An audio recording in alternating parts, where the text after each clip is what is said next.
Assalamualaikum warahmatullahi wabarakatuh. Kembali lagi di channel Marsha Subiakto. Pada kesempatan kali ini kita akan kembali membahas informasi menarik. Kali ini tentunya kembali terkait dengan seleksi P3K atau pegawai pemerintah dengan perjanjian kerja. Jadi kali ini kita akan coba bahas berkaitan dengan pungli atau pungutan liar.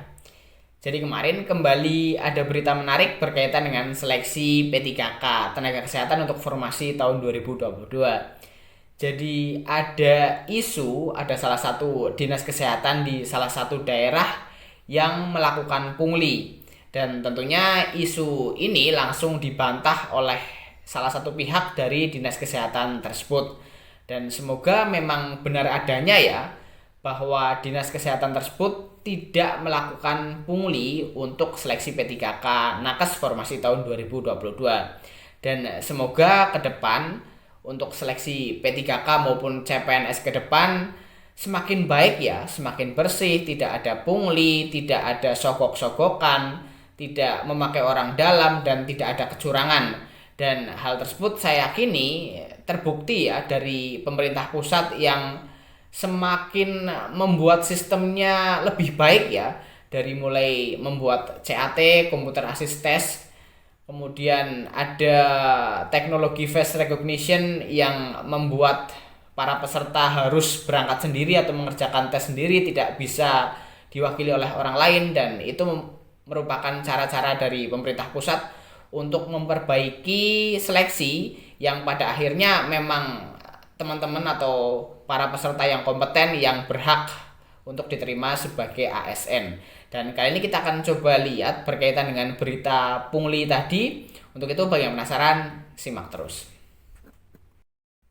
Oke, bismillahirrahmanirrahim. Langsung saja kita mulai. Jadi inilah berita atau informasi berkaitan dengan adanya isu pungli untuk perekrutan P3K nakes di salah satu daerah ya. Diberitakan oleh portibi.id. Judulnya, adanya isu pungli perekrutan P3K nakes, Dinkes Madinah membantah. Kita coba bacakan ya. Dinas Kesehatan Kabupaten Mandailing Natal diterpa isu miring terkait proses perekrutan pegawai pemerintah dengan perjanjian kerja. Isu itu tak tanggung-tanggung. Dinas tersebut dituding melakukan pungutan liar sebesar 30 juta dan ironisnya sudah menjadi buah bibir Senin 5 Juni 2023. Kepala Dinas Kesehatan Madinah, Dr. H. Faisal Situmorang, melalui Kasubag Kepegawaian H. Hilman Nasution mengatakan berdasarkan kebutuhan ada sebanyak 552 orang yang diusulkan. Namun sampai saat ini pihaknya saja masih menunggu proses dari pemerintah pusat. Saya minta masyarakat jangan mudah percaya dengan informasi-informasi yang tidak bertanggung jawab. Karena sampai saat ini kita belum menerima jawaban dari pemerintah pusat atas usulan formasi yang kita ajukan, katanya. Sebelumnya, hal yang sama juga pernah ditegaskan oleh Bupati Madinah, HM Jafar Sohari Nasution, beberapa waktu lalu. Tidak ada kutipan dalam perekrutan, bahkan imbaunya kepada masyarakat agar tidak mudah percaya dengan calo-calo. Itu tidak benar, perekrutan P3K Dinas Kesehatan ada kutipan. Jangan percaya dengan oknum-oknum dengan iming-iming bisa meloloskan, sebut Bupati. Jadi itulah berita atau informasi berkaitan dengan adanya isu pungli pada perekrutan P3K nakes di Dinas Kesehatan Kabupaten Mandailing Natal ya. Dan semoga memang benar adanya jawaban atau tanggapan dari perwakilan Dinas Kesehatan bahwa memang Dinas Kesehatan Mandailing Natal tidak melakukan pungli. Dan semoga benar-benar tenaga kesehatan yang kompeten lah yang diterima sebagai P3K di Kabupaten Mandailing Natal ini.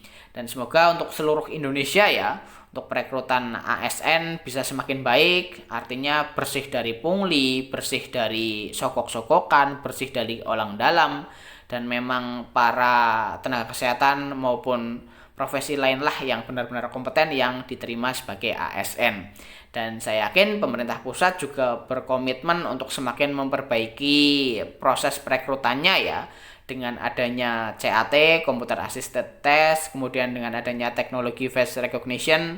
Hal tersebut membuat para membuat para teman-teman yang ingin curang itu tidak bisa melakukan kecurangan, karena pastinya akan ketahuan.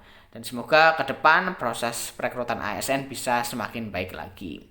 Jadi mungkin itu informasi yang bisa disampaikan pada kesempatan kali ini. Jika ada tanggapan atau pertanyaan, silahkan tinggalkan di kolom komentar. Terima kasih, mohon maaf bila ada kesalahan. Wassalamualaikum warahmatullahi wabarakatuh.